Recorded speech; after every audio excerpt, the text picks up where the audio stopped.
गणेश जी बुद्धि है और गणेश जी का वाहन क्या है? चूहा। चूहा किसका प्रतीक है? चूहा किसका प्रतीक है? तर्क का। उतरता रहता ना, कुछ भी मिल जाएगा चूहा को उतर देगा। चूहा तर्क का प्रतीक है। किसका प्रतीक है? तर्क। चूहा है तर्क और गणेश जी है बुद्धि। तो गणेश जी किसके ऊपर सवार है? बुद्धि के ऊपर। गणेश जी किसके ऊपर सवार है? तर्क के ऊपर। बुद्धिमान वही हो सकता है जो तर्क पर सवार हो। तर्कमय बुद्धि श्रेष्ठ है। जो विद्वान होगा वह तर्क जरूर करेगा, तार्किक होगा। तर्क शास्त्र पढ़ते हैं ना हम लोग, तर्क शास्त्र है। तो बुद्धिमान व्यक्ति, देखो एक बच्चा होता है ना, बहुत सारे सवाल करता है। माँ भगवान है तो दिखाई क्यों नहीं पड़ते? माँ गणेश जी की सूंड लंबी क्यों है? माँ गणेश जी के कान बड़े बड़े क्यों हैं? ऐसा बच्चा पूछता है ना आपसे। तो ये बच्चा जो पूछ रहा है उसके पूछने को ही तर्क कहते हैं। वो तर्क करता है। जैसे तर्क है, गणेश जी के कान बड़े क्यों हैं, ये तर्क है। आप हमसे पूछो, चलो हम आपसे पूछ रहे हैं, बताओ। ओ भैया, ओ पंचायती लाला,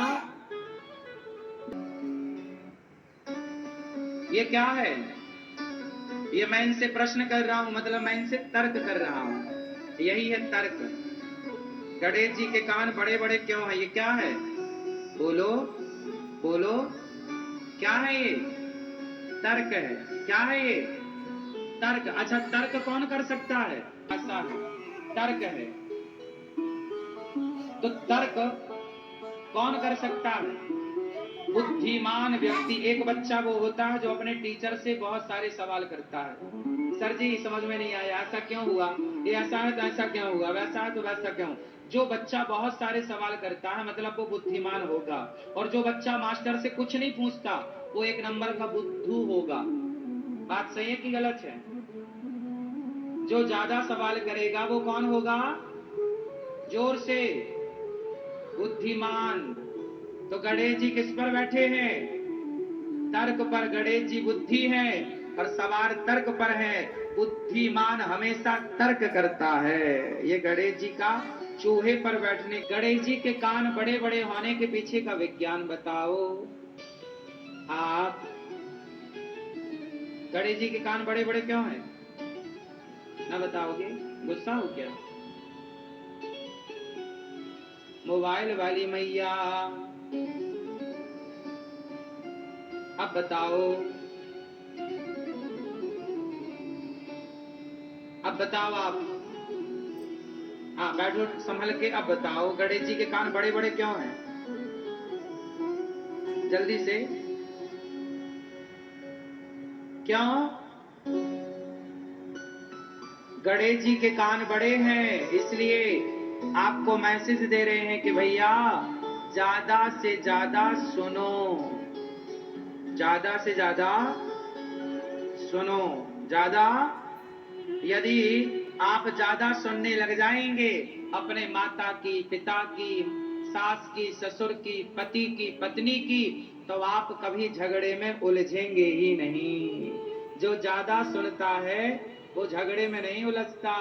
जो कम सुनने वाले होते हैं, बोले मैं आपकी क्यों सुनूं, जो कहते हैं मैं आपकी क्यों सुनूं, वो झगड़ा जरूर करेगा। और जो सुन लेता है, सुन लो ना, क्या होता है। पर गणेश जी क्या मैसेज दे रहे हैं? ज्यादा सुनो। अच्छा, गणेश जी का मुंह दिखाई पड़ता है आपको? क्यों? गणेश जी के दर्शन करके बताओ, गणेश जी का मुंह दिख रहा है? हाँ या ना? हाँ या ना? हाँ या ना? जोर से। गणेश जी का मुंह नहीं दिख रहा है। गणेश जी के मुंह अंदर है, सूंड ऊपर है। सूंड दिख रही है, मुंह दिख नहीं रहा है। मुंह भीतर की तरफ होता है। गणेश जी के कान बड़े हैं और मुंह अंदर है, मतलब दिख नहीं रहा है। मतलब गणेश जी का मैसेज है कि मुंह को छिपा के रखो, मतलब बोलो कम, सुनो ज्यादा। कान बड़े रखो, मुंह को छिपा के रखो। बोलना, जो लोग कम बोलते हैं वो सुखी होते हैं। जो दिन भर बोलते हैं, ज्यादा बोलते हैं, बकवास करते हैं, वो किसी ना किसी उलझन में उलझते ही उलझते हैं। सही है? सारा झगड़ा कहां से हुआ? द्रौपदी के मुंह से धोखे से निकल गया कि अंधों के अंधे होते हैं, दुर्योधन के लिए। अवश्य निकल गया, दुर्योधन ने बात पकड़ ली और फिर दुर्योधन ने बोला इसके कपड़े उतार दो।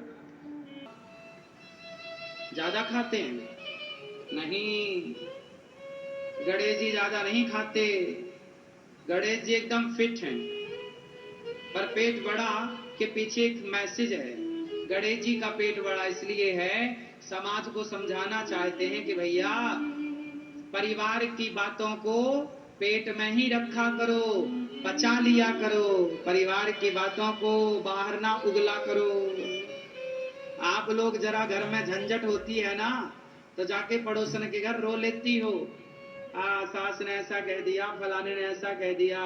आपके पेट में कुछ भी ठहरता नहीं है, सब उगल देती हो या उगल देते हो। इससे क्या होता है? संत जन